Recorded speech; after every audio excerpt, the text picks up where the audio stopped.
É o que a gente sempre fala como terapeuta, não interessa muito o que a pessoa fez, interessa como eu entendi.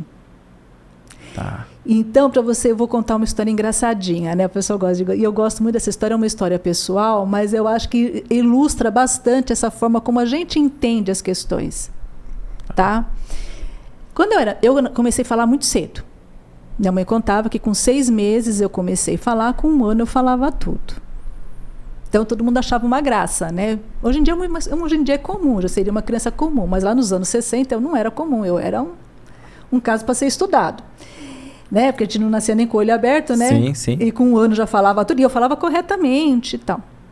Tipo aquela moça do comercial do Itaú. Isso, eu era bem aquela menininha. Daí, todo mundo achava bonitinho eu falar. E meu pai sempre gostou de sacanear criança, fazer maldade, entre aspas. Então, o que meu pai fazia? Você fala bem? Então, ele começava a mandar falar palavras difíceis de falar, trava-língua, né? Sim. Aquela coisa toda. E eu tenho memória, eu deveria ter uns 3 anos, mais ou menos, da gente estar sentado na mesa, e meu pai falava assim para mim, Fátima, fala paralelepípedo, fala pindamonhangaba. E a minha mãe chegava e falava assim, não faz isso com ela.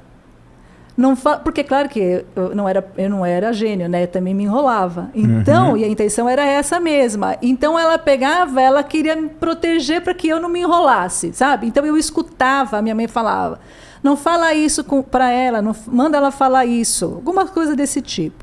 Só que existia uma regra dentro da minha casa, que a gente não podia falar palavrão.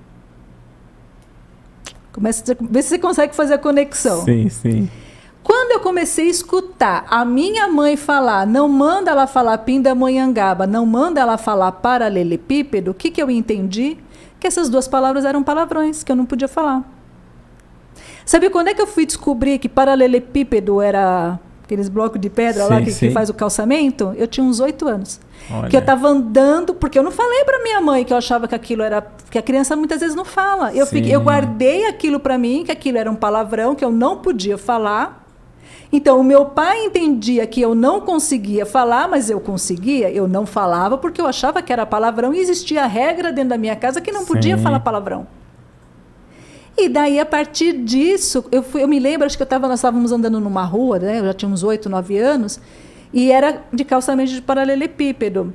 E minha mãe fez algum comentário, eu acho que estava molhada, era para tomar cuidado para não escorregar, alguma coisa assim, ela falou assim...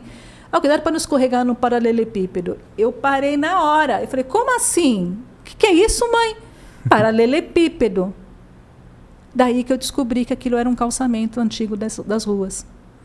E Pindamonhangaba, daí eu fui pesquisar mais, né? Já estudava, tá? Que Pindamonhangaba era uma cidade do interior de São Paulo.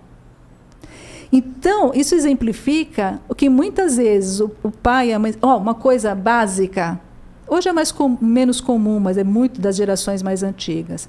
A criança começa a chorar, às vezes até por birra ou coisa parecida, e a mãe chega e fala assim, engole o choro. Gente, vocês não têm noção o peso que traz isso para a tua vida.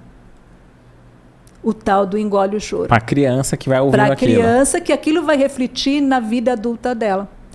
Então, são coisas assim, são coisas que apagam Por da exemplo, memória da gente. Ela não vai demonstrar emoções. Ela vai ter dificuldade para demonstrar suas emoções, para se colocar em situações, né, que você precisa, às vezes, até se impor ou alguma coisa parecida. Como isso vai refletir na vida da pessoa, cada caso é um caso. Sim. Tem uma variável enorme. Mas acontece, sempre influencia. E o que é mais delicado nisso é que, por exemplo, nem todo mundo tem essa memória da minha historinha, que eu carrego como um fato engraçado, de eu achar que paralelepípedo e pindamonhangaba, durante tanta parte da minha infância, eram palavrões, e que era proibido falar aquilo, que eram palavras feias. Entendeu? Pode ter uma outra criança, ela pode ter N interpretações disso. Né? Você pode interpretar que o seu pai é maldoso, que o seu pai quer ser o mal, porque ele estava mandando falar e a mãe estava me protegendo. Então isso é tudo subconsciente.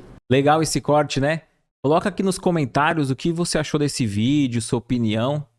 E lembre-se de marcar aquele amigo querido que você sabe que vai se interessar por esse tema. Para você acompanhar o episódio completo, é só pesquisar Recomeçar Podcast Espírita.